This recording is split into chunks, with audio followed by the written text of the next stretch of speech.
Friends, നിങ്ങൾക്കെല്ലാവർക്കും ഞങ്ങളുടെ YouTube channel പുതിയ വീഡിയോയിലേക്ക് സ്വാഗതം. ഇന്ന് നമ്മൾ ചെയ്യാൻ പോകുന്നത് നമ്മുടെ സ്ക്രീൻ റെക്കോർഡറിൻ്റെ മൈക്ക് പ്രോബ്ലം എങ്ങനെ ഫിക്സ് ചെയ്യാമെന്നാണ്. അപ്പോൾ നമുക്ക് വീഡിയോയിലേക്ക് കിടക്കാം. നിങ്ങൾക്ക് ഈ സ്ക്രീൻ റെക്കോർഡ് ചെയ്യുമ്പോൾ ഇതുപോലെ നിങ്ങൾക്ക് സംസാരിക്കുമ്പോൾ റെക്കോർഡർ കിട്ടും. അപ്പോൾ നമുക്കത് എങ്ങനെയാണെന്ന് നോക്കാം.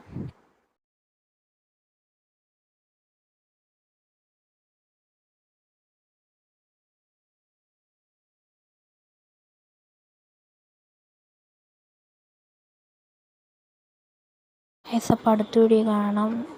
ഇത് സപ്പോർട്ട് ചെയ്ത് എല്ലാവർക്കും നന്ദി. നമുക്ക് 240 സബ്സ്ക്രൈബർ ആയിരിക്കുകയാണ്.